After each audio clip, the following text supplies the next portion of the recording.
everyone, and welcome back. Today we are taking a look at the kind of unfortunate, kind of not, final entry in the Transformers Shattered Glass toy line. At least for the comic books that IDW gets to publish. We may or may not be getting more in the future, who knows. I can tell you right now, my shelf kind of is happy that I don't have any more Shattered Glass figures.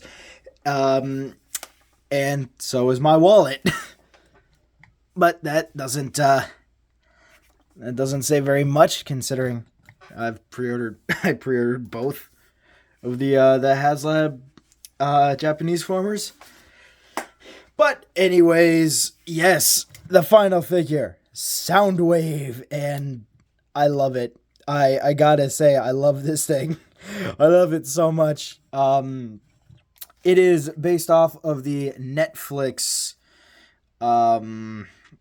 Transformers version. So the actual boombox, not the space plank. So yeah, it is amazing. It's cast in a very nice white plastic. Like, the entire thing is done in white.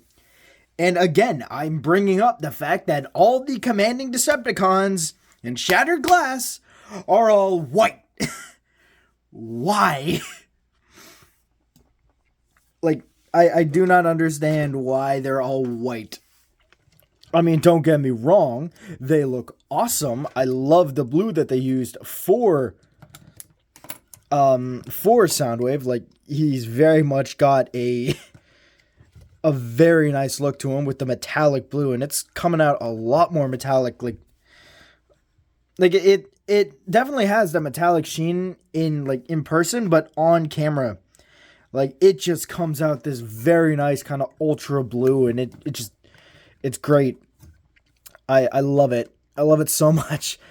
You also get little bits of the green here, like on the bandana, and they even wrap it around so they have like a total knot right here, and that is amazing.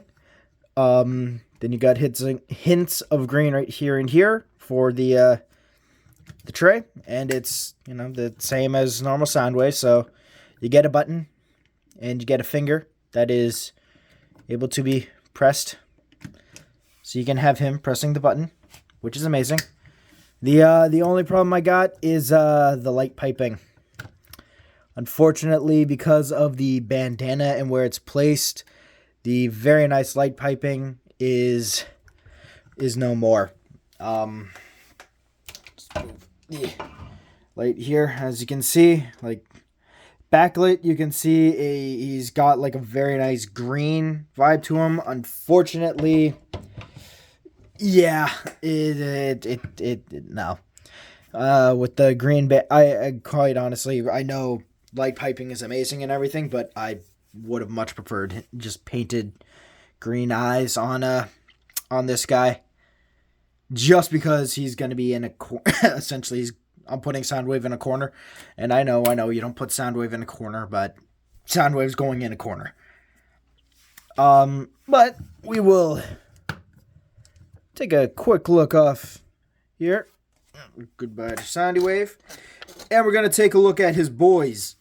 The two boys that he comes with. We have Ravage, done in essentially Papa Soundwave colors. White, and then you have the nice blue going around as added detail, and a wee bit of silver here for the spine here. And, he's nice. Doesn't exactly look like anything. More like a data tape than a cassette. And then here you have Laserbeak, done in a very nice red and dark gray. I won't lie, I kind of prefer this version just because there's just a wee bit more paint to them. So here you have them, the two side by side. This one's a lot less colored, I won't lie, which is a little disappointing, but you know what? It's still an awesome looking figure. We'll just move these off to the side. And here is Ravage with like evil Decepticon Ravage. Just a total inverse on the on the toys or on the color scheme here. Had them upside down. And yeah, there's that. Where there's silver here for the spine. I actually just noticed this. It's actually purple here on the spine. That's actually really cool. Yeah. So let's get these guys transformed, shall we? So we are going to first transform good old Ravage here. So first thing you're gonna want to do is just bring out the legs here. Then the top. Bring down the hind legs, and then flip the entire back section out, and then rotate the back legs. And then just bring out the little footsies. Rotate back. Bring down the footsies. Bring down, or actually, I'll leave those out. I want to grab the head and bring all that out. And then bring down the legs, and here we have Ravage in robot mode. Oop, I just dropped it. Saved it. There's that. And for Laserbeak, all you're going to want to do, bring out the wings. Kind of lift up the head a wee bit. Bring that out. Take this entire back section here and flip it up. And then you just want to flip down the legs. And here you have Laserbeak. And we're just going to zoom in a wee bit. There we go. There we are. Right. There we go. Trying to get the camera to adjust. There we go. And we're just going to take a quick look here at the Ravage. And as you can see, not much has really changed. Aside from, obviously, him now being a very blocky Puma. I think he's a Puma. Is he a Puma or a Jaguar? I think he's I don't know why I'm saying Puma. I think he's a Jaguar. A Jaguar. But as you can see, he has yellow here for the eyes. And then you actually get a nice little bit of, I think, silver here. Just on the underjaw there. And then, just the little hip cannons are just done in the very nice blue.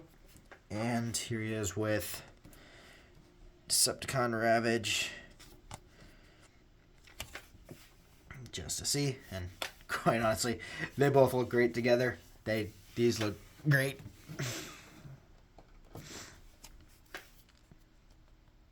Yeah. You just kind of see pretty much the exact same figure, just different colors. And quite honestly, I prefer the colors on this one. Just a wee bit, but I'm more of a fan. I like the brighter colors than the darker tones.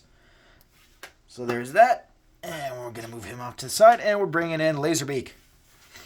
And I gotta say, I like doing it, like I said before. I like this version of Laserbeak. I love the red on the head.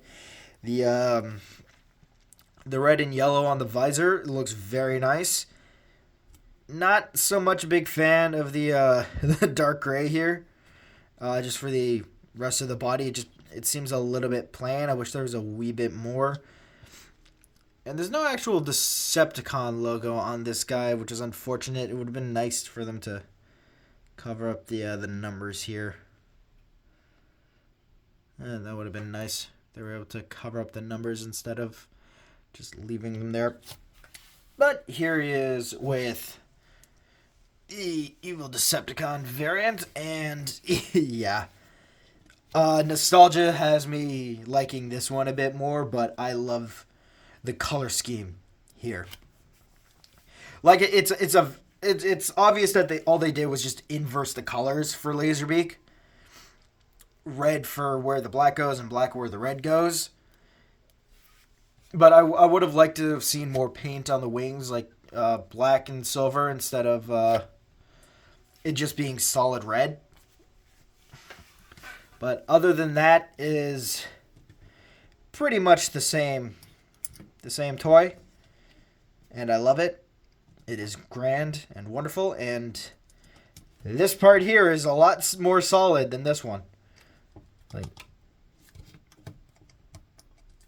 Like you hear that? Nothing on this one. I love it. It's great. Yeah. So that's it for old Lazy Beak. And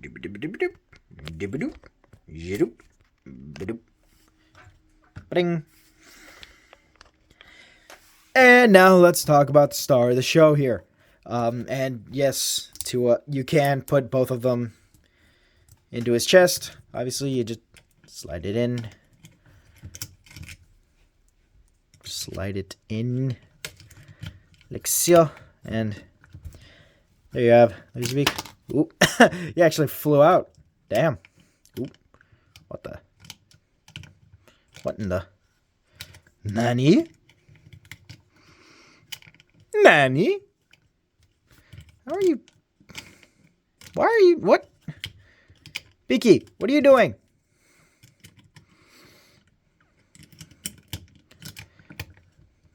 Very strange. Whatever. But as you can see, you can store the cassettes in, and you can also store the Autobot cassettes, and quite honestly, that looks great. That actually looks grand. I love that. I know I shouldn't, but I do. Yeah, so as you can see, he is just very loosely based off of the he's based off of the Netflix Soundwave, so the elusive Soundwave that turns into a tape deck instead of a or is he a tape recorder or a tape deck? I can never remember which. Yeah, so for articulation, head is on a ball joint, so you get the full 360. You can look up about that far and down about that far. You can, rotate the cannon if you want. You can kind of go up, kind of go down. Arms can go all the way out, so you get a Sucket Magnus. And I don't know about you guys, but I have a kind of fan voice already for this guy. For any of you who remember Transformers Cybertron's Soundwave, the way that he sounded, that's what I get from this guy. Like with regular Soundwave, it's, the techno voice from G1. This guy is Cybertron Soundwave. Like with a hold it, cats and what's up kind of style. So yeah, you get the Sucket Magnus, you get a full rotation at the bicep, and more than 90-degree bend at the knee, knee at the elbow, thanks to it being double jointed. You get a wee bit of wrist articulation only due to transformation, and you can't really go side to side, but you get a waist swivel, thank you. Legs can go all the way out that far. And you can kick about that far. And if you lift up the butt panel, back about that far. So yeah, he is very nicely articulated. And for weapons, you just get the battery gun and the shoulder battery bazooka. You also get a white pistol that's unfortunately warped on mine a wee bit, as you can see, but you know what, it works fine when you hold it up. And it is the exact same as all the other ones. Just a wee bit more off to the side, so if you want to con dual-wielding pistols, there you go. And now, for the comparisons, there's really only two that need to be done here. And those are obviously Shattered Glass Blaster. So we get the two sound bots rocking and rolling together. Move those around. There we go. And yeah, these guys look great together. These guys are really nice. I very much enjoy that. And Whoop, Blaster, don't you dare die on me, goddammit. And of course, here he is with Legacy Soundwave, and I mean, this is the only other Soundwave I got. I didn't get the Soundwave that turned into a cassette, as I said before. But oh well. So there's that. And just as a bit of fan service, here you have the mighty Decepticon Command Trio all together at last. And yes, once again, they're all white. Why? Why are they all white? I don't get it. I understand Starscream's being, you know, like I said, Jetfire color scheme on Starscream. I guess this is supposed to be more of a jazz color scheme. I don't know why this version of Megs is white, though. I don't understand why Shatter SG Megs is white. But tell me in the comments, like I've said, I know the reason why Starscream is, but the reason why these two are both white, maybe they just decided to inverse the colors.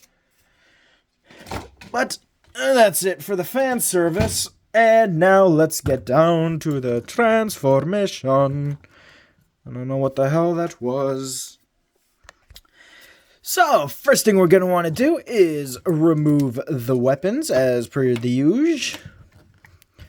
And then we just fold in the hands, like so. Bring back the head, just like so. Rotate the entire body around and lift up the butt plate. And then you just want to bring out these two little side flaps here, like so. And then just rotate the entire arm back. And do the same here on the other side. And then you just want to connect the arms together, like so. Make sure everything is connected together properly. There we go. And then bring out the feet. Flip that up. Flip the feet in.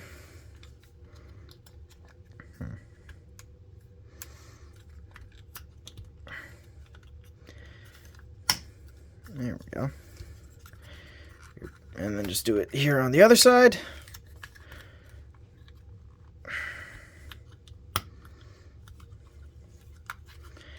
And then you just want to make sure that everything connects like so and like so.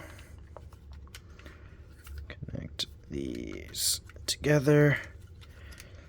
And here we have him in tape deck mode. And here we have a tape deck. A very nice white tape deck. And as you can see, just molded in silver, you have the play, rewind, fast forward, stop, and the record button. Yeah, they're really, aside from that, there is unfortunately not as much detail. There's no sound nozzle or anything like that. There's no dials on the side to control volume, which is unfortunate. And yeah, you can open up the top, put your beak in, and you can record. That gets full. Put in an actual tape, and you can have that playing. And that's pretty dang cool. I'd actually very much enjoy that. And like I've said before, actually now that we have that open, let's actually zoom in a lot further in and take a look at some of that very nice mechanical detail. Just in that chest, all the gears and stuff, all the wires and stuff that's like goes on in here. I never actually noticed that before. Taking a look at the inside of the Legacy version, it's the same thing. You get the same kind of detail going on in here too, and that's actually really, really cool. I never noticed that before, and I very much like that kind of detail. Unfortunately, there's still no buttons on the side of the damn thing, so I can't exactly hear what I want to record. And that sucks. Because maybe I want to listen to some tunes via Soundwave, but no. No, Soundwave doesn't allow you to up the volume. Which sucks. Sorry, just give me 2 seconds, guys. Sorry about that. I just wanted to get Ravage into cassette mode, and I didn't want to ramble on. And yeah, the transformation isn't perfect. But it's probably just me screwing up, so I apologize. Anybody who's had this mold a lot longer will probably know exactly what I did wrong, and quite honestly, please correct me in the comments. You can just put the batteries right here, and actually do that. Do that. There we go. And then you can put the white cannon just like so. There we go. Put a Ravage right there. Put laser beak right there. And isn't that just precious? That is adorable. And you also get a little right and left. I guess that's for the speakers. I'm not quite sure. But we're going to move Soundwave off to the side here. And here he is with the boombox of doom. Be careful, ladies and gentlemen. He'll play smooth jazz. Either that or terrible classical music. Watch out. He may play the Fifth Symphony. Dun dun dun. So there's that. And they look very nice together, while also in a tape deck mode. So there's that. Last but not least, here we have him next to fan mode, sound mode. And yeah, looks a lot better. This is just like a weird Cybertronian boombox of doom. An actual boom or tape recorder. And yeah, I very much enjoy this. I highly recommend getting this figure, especially if you are a fan of this version of Soundwave, like, and you want his like G1 tape deck mode as a toy, and you weren't able to find the Netflix version. I highly recommend this figure. It is fun. I will not lie. It's fun. It's a little fidgety trying to get everything to go where it's supposed to go. But I mean, again, I've only had this for like 30 minutes to an hour tops. I only just got this thing in hand, and I can't put it down. I love it. But yeah, so with this comes the end of Shattered Glass. And I will be bringing up my thoughts on that in tomorrow's video. I'll do like a quick retrospective on the Autobots and the Decepticons of the series. I may split it up into quote season 1 and season 2. So like the first wave and the second wave figures. Yeah, we'll see how that goes. I'm not sure where I'm going to put the Prime and Ratchet, because those guys came way before we got these. So I'm not sure where to put those. I'll probably put them in the Season 1 category, or I may just have like... I'll just group all the Autobots together, and then I'll group all the Decepticons together. We'll talk about the color schemes and just the design of the toys and stuff like that. But yeah, so that'll be for... tomorrow on Wednesday. You can tell when I recorded this one, the day that it went up. But yeah, so again, I just want to say thank you all so much for watching. I hope you've enjoyed, and I will see you guys tomorrow for the retrospective review. Oh, and just one last thing. I noticed our subscriber count today. And the time has come to execute Order 66. Kill all the Jedi. Leave no one standing. Emperor Palpatine, out. Peace.